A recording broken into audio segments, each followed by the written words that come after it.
ಸರ್ಕಾರಕ್ಕೆ ಬೇಕೇ ಬೇಕು, ಬೇಕೇ ಬೇಕು.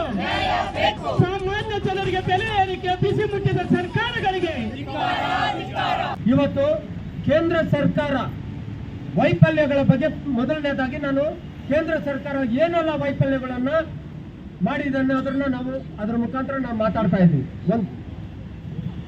ಮೊದಲನೇದಾಗಿ 2014ರಲ್ಲಿ ಈ ನಮ್ಮ ಭಾರತದ ಪ್ರಧಾನಿಗಳು 26ನೇ ತಾರೀಕು ಮೇ ದಿವಸ ಪ್ರಮಾಣ ವಚನ ಸ್ವೀಕಾರ ಮಾಡಿದ ನಂತರ ನಮ್ಮ ರಾಜ್ಯಕ್ಕೆ, ನಮ್ಮ ದೇಶಕ್ಕೆ ಒಂದು ಗಂಡಾಂತರ ಶುರುವಾಯಿತು.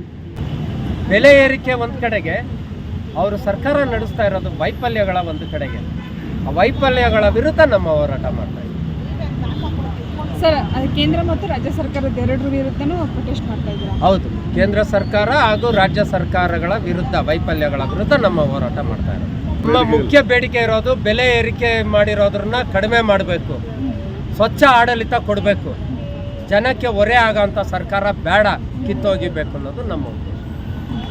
ಸರ್, ಈಗ ಕರ್ನಾಟಕದಲ್ಲಿ ಕಾಂಗ್ರೆಸ್ ಇದೆ, ಕೇಂದ್ರದಲ್ಲಿ ಬಿಜೆಪಿ ಇದೆ, ಎರಡು ಸರ್ಕಾರಗಳ ವಿರುದ್ಧನೂ ಪ್ರತಿಭಟನೆ. ಹೌದು, ಇವಾಗ ಕೇಂದ್ರದಲ್ಲಿ ಬಿಜೆಪಿ ಸರ್ಕಾರ, ಇದು NDA ಸರ್ಕಾರ ಇದೆ. ಕರ್ನಾಟಕದಲ್ಲಿ ಕಾಂಗ್ರೆಸ್, ಇಂಡಿಯನ್ ನ್ಯಾಷನಲ್ ಕಾಂಗ್ರೆಸ್ ಐತೆ. ಓಕೆ, NDA ಸರ್ಕಾರದವರು ಸಾಕಷ್ಟು ವೈಫಲ್ಯಗಳು ಇವತ್ತು ಎಲ್ಲ ಜನಗಳ ಬಾಯಲ್ಲೂ ಇದೆ. ಸಿಲಿಂಡರ್ ಬೆಲೆ ಏನಿತ್ತು, ಕೆಲವರು ಹೇಳ್ಬೋದು, ಕೆಲವರು ಹೇಳ್ದೇ ಇರ್ಬೋದು, ಆದರೂ ಕೂಡ ಅವರು ಕೂಡ ಬೆಲೆ ಕಟ್ಟಿ ತಗೋಬೇಕಾದ್ರೆ ಅವರೇ ನೊಂದ್ಕೊಂಡೇ ತೊಗೊತಾ ಇದ್ದಾರೆ. 400-450 ರೂಪಾಯಿ ಇದ್ದಂಥ ಸಿಲಿಂಡರು 1200, 1800 ಗಂಟನೂ ಹೋಗಿತ್ತು. ಇವಾಗ 850-900 ರೂಪಾಯಿಗೆ ಬಂದೈತೆ. ಸಬ್ಸಿಡಿ ಕೊಡ್ತಾಯಿದ್ರು, ಸಬ್ಸಿಡಿನ ತೆಗೆದಾಕಿದ್ದಾರೆ. ಮನೆ ಅಲ್ಲೆಲ್ಲೋ ಒಂದು ದೊಡ್ಡ ದೊಡ್ಡ ಪ್ರಚಾರಗಳು ಗಿಟ್ಟಿಸ್ಕೊತಾ ಇದ್ರು. ಪೆಟ್ರೋಲ್ ಬಂಕ್ ಇರ್ಬೋದು, ಗ್ಯಾಸ್ ಸಿಲಿಂಡ್ರು ಆಫೀಸ್ಗಳ ಹತ್ರ ಒಂದು ಅಜ್ಜಿ ಒಲೆ ಊದ್ತಾ ಇರೋ ಥರ, ಅವ್ರಿಗೆ ಆಸ್ಮಾ ಬರುತ್ತೆ, TB ಬರುತ್ತೆ, ನೀವು ಬಿಟ್ಕೊಡಿ, ಅವ್ರಿಗೆ ಉಚಿತವಾಗಿ ಕೊಡೋಣ ಅಂತಂದ್ಬಿಟ್ಟು ಸುಳ್ಳು ಪ್ರಚಾರ ತೊಗೊತಾ ಇದ್ರು ಇವತ್ತು. ಆದ್ದರಿಂದ ಯಾವುದೇ ಬಡವರಿಗೆ ಸೇರಿರೋದಂತೂ ಫೋಟೋಗಳಂತೂ ಯಾವುದೂ ಕಾಣಿಸ್ಲಿಲ್ಲ. ಅದ್ರ ಮೇಲೆ ಬೆಲೆ ಏರಿಕೆ ಮತ್ತು ಗಗನಕ್ಕೆ ಮಾತ್ರ ಏರಿಸ್ಕೊಂಡೋದ್ರು. ಇದು ಕೇಂದ್ರ ಸರ್ಕಾರದ ವೈಫಲ್ಯ. ಒಂದು ಬೆಲೆ ಏರಿಕೆ ಇರೋದು. ಎರಡನೇದು, ಈ ಟೋಲ್ ದರಗಳನ್ನ ಏರಿಸಿದಾಗ ಏನಾಗುತ್ತೆ, ಈ ಸರಕು ಸಾಗಾಣಿಕೆಗಳು ಬರೀ ಪ್ಯಾಸೆಂಜರ್ಸ್ ಮಾತ್ರ ನೋಡೋಕ್ಕಾಗಲ್ಲ, ಸರಕು ವಾಹನಗಳು ಬರುತ್ತೆ. ನೀವು ಆಲ್ರೆಡಿ KST CST ಅಂತ ತೊಗೊಂಡು ಬಂದಿರೋದ್ರನ್ನ ಇದು ಮಾಡಿ ನೀವು GST ಅಂತ ತೊಗೊಂಡು ಬಂದ್ರಿ.